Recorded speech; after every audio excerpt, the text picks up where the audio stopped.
Hey, Justine Ramey of Toto's Translator Dog Training in Indianapolis. This is just a little note about resource guarding. This is day 2 of day training, so second day training, not consecutive, with Guinness and Crosby. They are... Guinness! Thank you, Crosby. Yes, good boy, thank you. They are both resource guarders. And what that means is that when they have something that they value very much, they're going to make sure that no one takes it from them. So for Crosby, his triggers are food in a bowl, water in a bowl. Now, if there are 2 water bowls, he's okay. But 1 water bowl, he will guard from about 8 to 10 feet. Let's see, he is okay with toys, but any kind of large treat he will guard. Now, Guinness is guarding Crosby from the upstairs bedroom, so Guinness is the black one. He's keeping the puppy from going upstairs. And Crosby is keeping Guinness from going into the office, which is where Crosby's crate is and where Crosby eats. If there is any food in there, he will keep Guinness out. So resource guarding is a very natural behavior. I'm sorry for the wind. I hope you can hear me okay. I forgot my microphone today. Resource guarding is really actually quite natural, and we even do it. That's why we lock our car doors, we boop our cars, we'll put security systems on our house. We don't want people taking what we've worked hard to earn, and that's what resource guarding dogs are thinking too. Hey, I worked hard. I got this bone, I got this bowl of food, whatever, and I'm not gonna let anyone take it from me. So far today I have, sorry, I already have dirt on my face. Life of a dog trainer. I have been trying to get these boys to show me where their threshold is. So how far away and what value of things. So there's a hierarchy for each dog. This is more important than this, etc. And I need to know those things so I can work on resource guarding. Boys, yes, thank you. So if we have a resource guarder in the house, step 1 is to make a list. Make a list of everything that he reacts to. Everything that's a trigger. Is it toys, food, a person, a place on the couch, anything that he will growl or throw a fit about if you try to take away from him. Now, it's really windy, which means these woods back here are blowing around and leaves are blowing. Do you see Grandma in there? Crosby. Thank you, yes.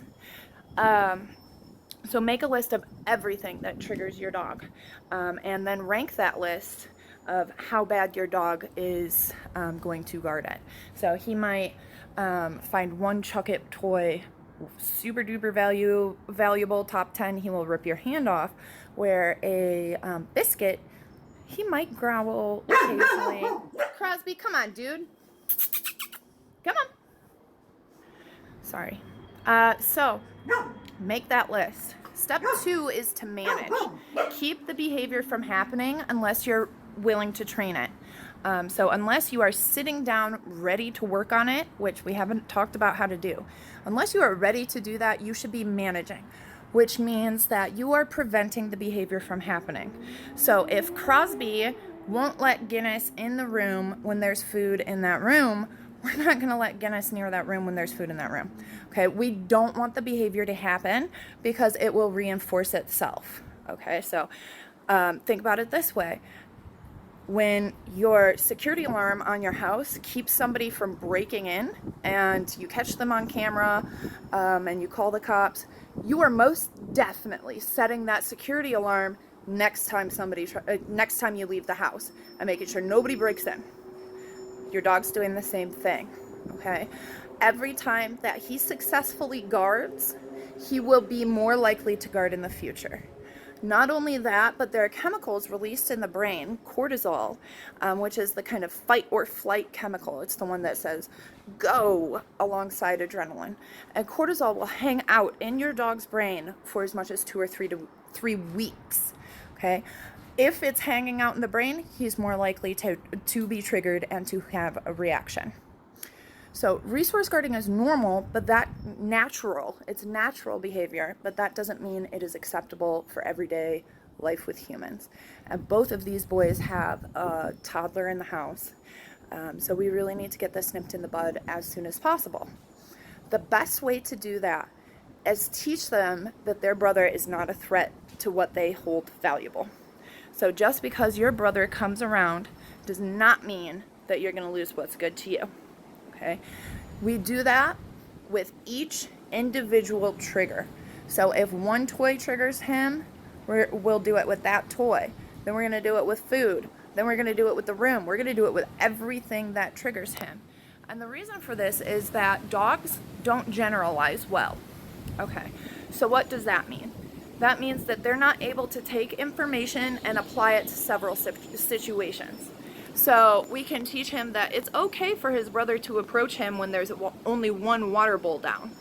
But it's not okay, but he won't apply that when he has a tasty bone or he's in his room with food.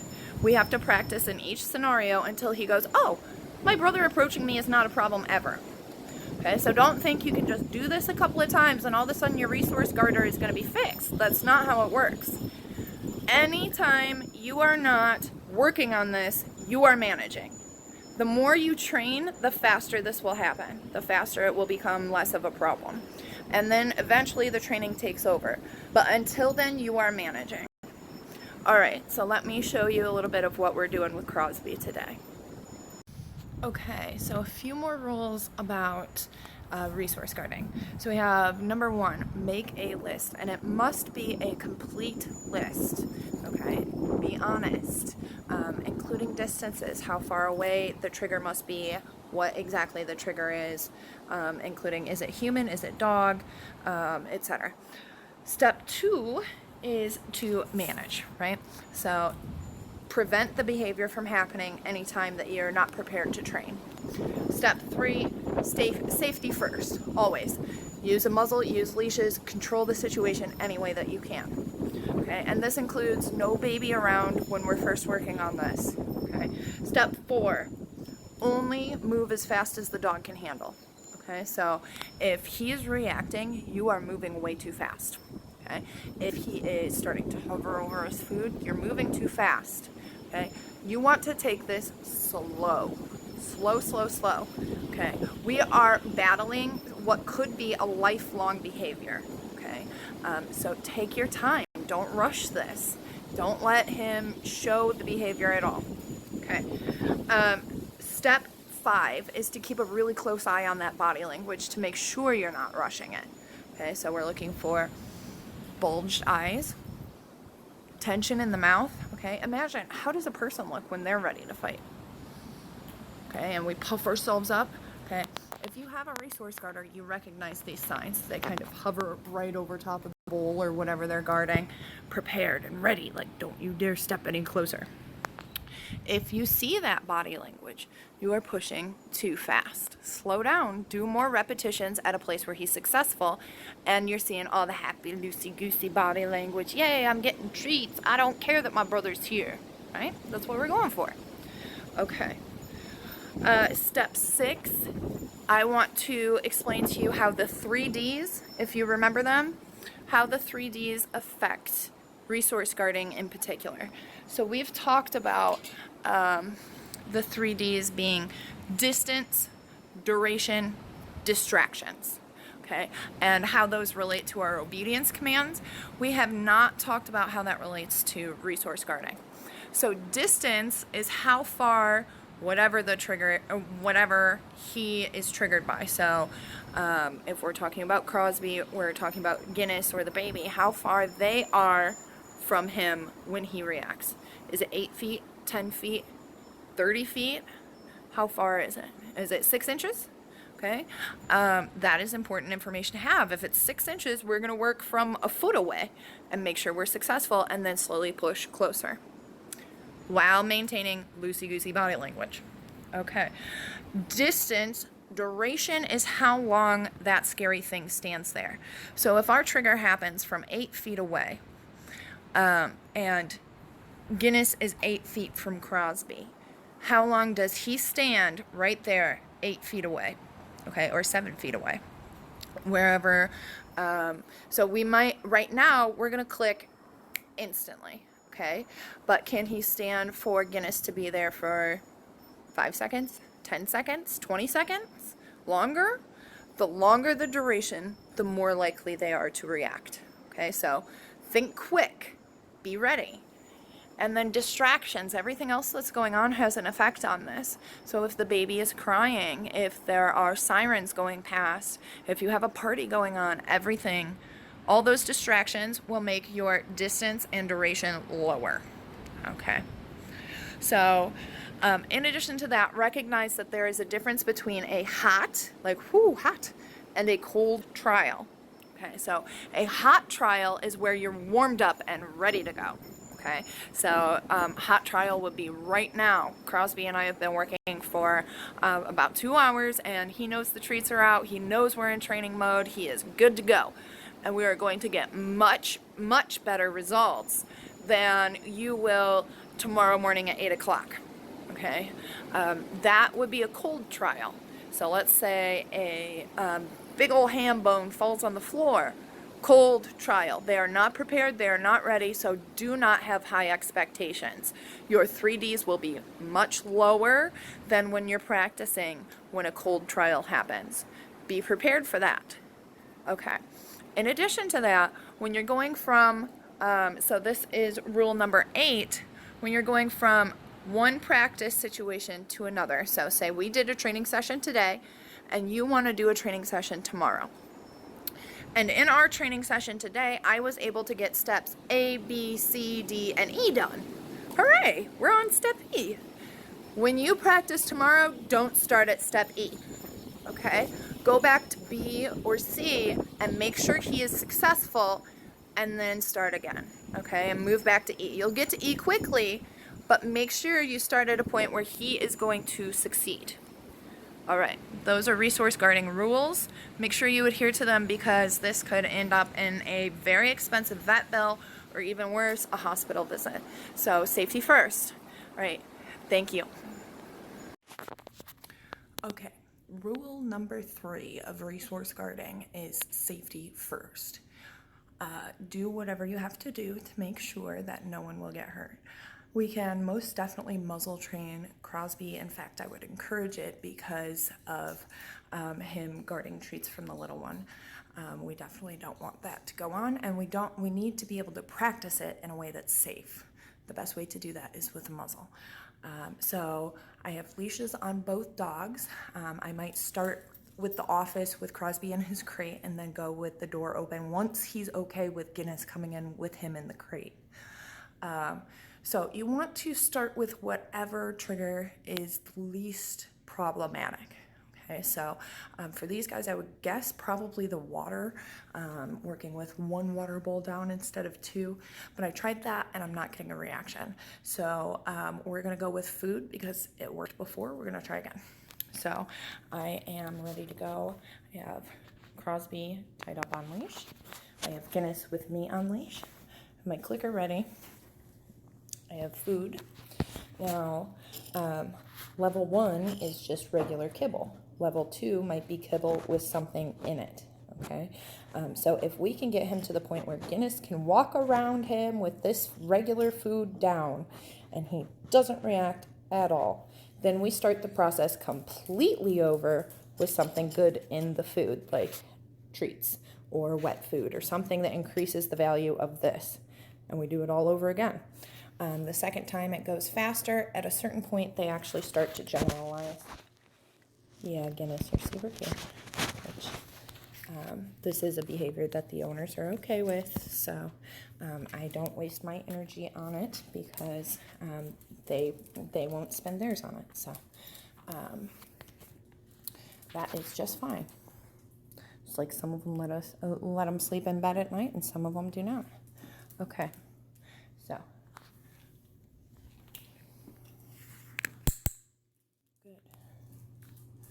The food bowl is in between them. Guinness has himself all the way, or I'm sorry, I keep doing that. Crosby has himself all the way at the end of his leash. Okay, so I am going to loop Guinness here for just a moment and go. Hey, guys. Scooch that a little closer to him.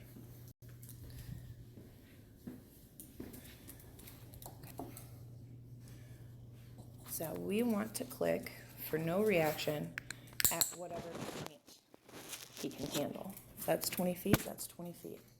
Oh, poor Bumpkin. Which I have too much stuff in my hands. I made a really terrible treat toss. Hi. Cross, look. Here, honey. Good boy. Good. Okay. So, I'm getting Guinness back. Do you have your leg caught or something? What are you doing?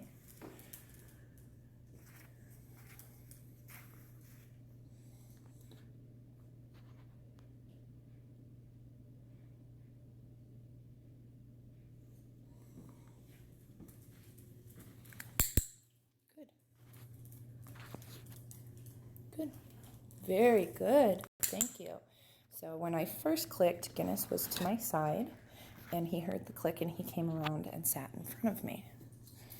Okay. That difference in distance, that 2 feet or whatever, was enough to make Crosby stiffen.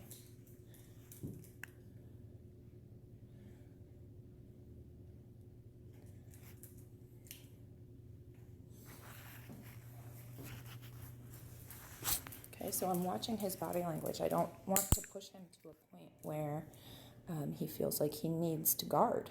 If I do that, I'm not doing my job. The whole point of this game is Guinness coming by is not a threat. Good boy. Okay, so these are our training sessions. Oh, Pumpkin. All right, so safety first. So what am I going to do with Guinness here and the treat in between them? I am shortening Guinness's leash and holding him off to the side while I come up here and make sure Crosby can get his treat. Good. Okay, so let's back away. Look. Hi, Guinea. Good boy. You're so handsome. Good. Thank you. Good. All right. Good. Look at the tail wag, loosey-goosey body language. Good. Okay. Good. So I am watching for him lowering his head over the bowl. I'm watching for the whites of his eyes to start showing. I'm watching for him to put his shoulders up in a stance like, hey, I am ready. Good, Guinness. Thank you. You're a good helper, aren't you? Good boy. Okay.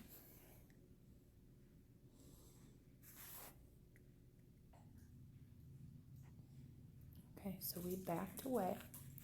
I want Crosby to gain interest in his food. So we've added distance.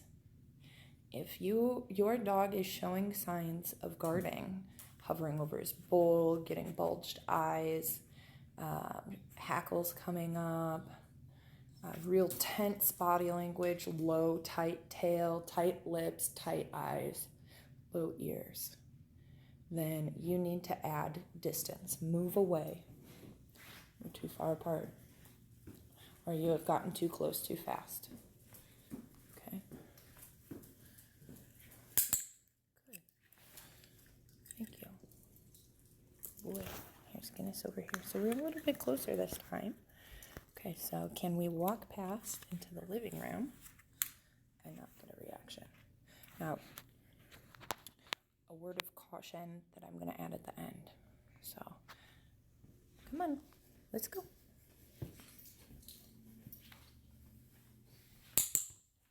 Good.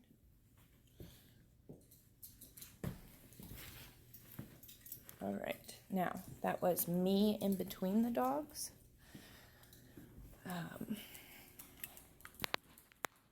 If you're not in between them, there's much more risk because that distance is shorter. They're closer together.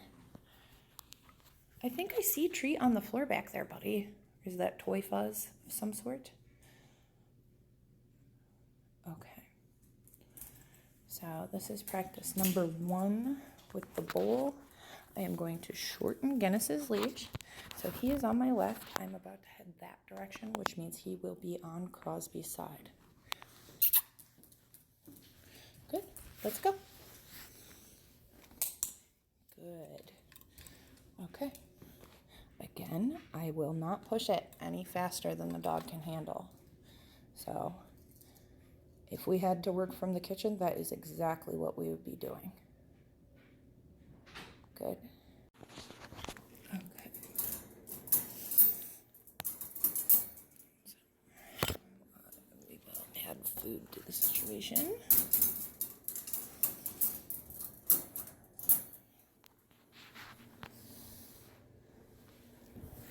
So safety first, I looped Guinness here so that he wasn't with me when I put food into Crosby's crate. Okay. So I got closer, but Guinness did not. Come on. Good. Good boy. So same deal. How do I deliver treats while not letting Guinness get too close?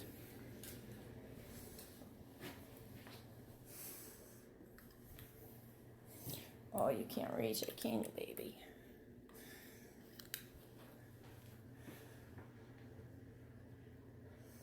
Look at it later, Pumpkin. So I may have just added more value to guarding his crate. So there was a treat that fell, and he can't reach it, I can't reach it. I'm not about to stick my hand there right now. So I'm gonna leave it, which means that his crate will be... Good, Guinness. Thank you. Okay. More likely to be guarded. Good, Guinness. Thank you. Okay. So, try again.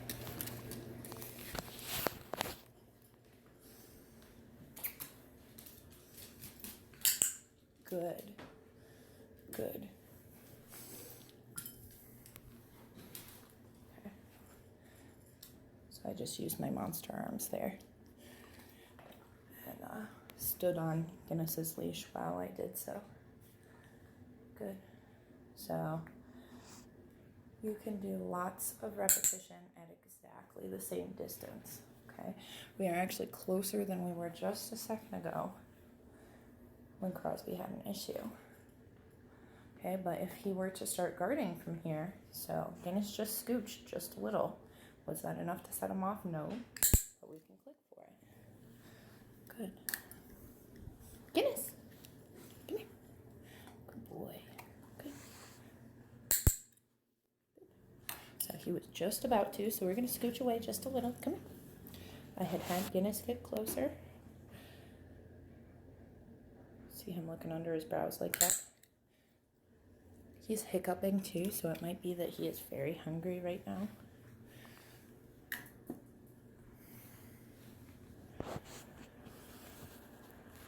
Can't you find it, Pumpkin?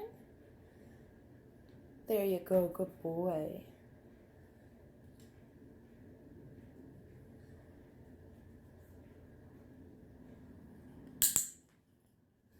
Good.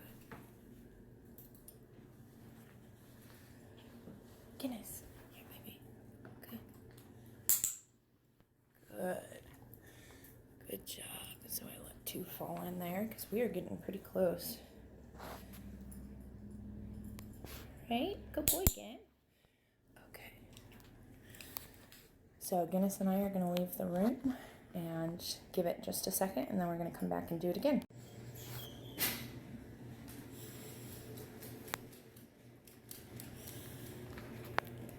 Guinness, good boy. Thank you. And he can get some for coming in with us. No, I can't blame him for being apprehensive. No, and that is Guinness moving away from Crosby when Crosby reacts is what's going to prevent a full-blown fight from happening. Oh, look at that. Guinness followed me. Didn't listen to my own advice. I thought he was going to stay out there. Oh, another one that he can't reach. Poor Pumpkin. Did you get it? So, look here. Okay. Good Guinea. Good boy. Good. So Guinness looked back at Crosby. Crosby did not react. Good. Guinness is not a threat. Move over here. Good. When they're facing each other, what happens? Good. Good boy. Good. Okay, one more, and then I am going to take Guinness, and we're going to go. Because you do not want to push them too far too fast. This is a good place to end. Which these treats are super crumbly, which is not helping. Okay. Let's go, buddy. You're being a baby. Okay. So I'm just going to do one quick loop by. See if we can walk past. Come on. Good boys. Good boys. Good job. And we're going to hightail it back out of here. Good job. And I don't want to walk past twice, so we're just going to go around the desk. Yay, good job, Cross.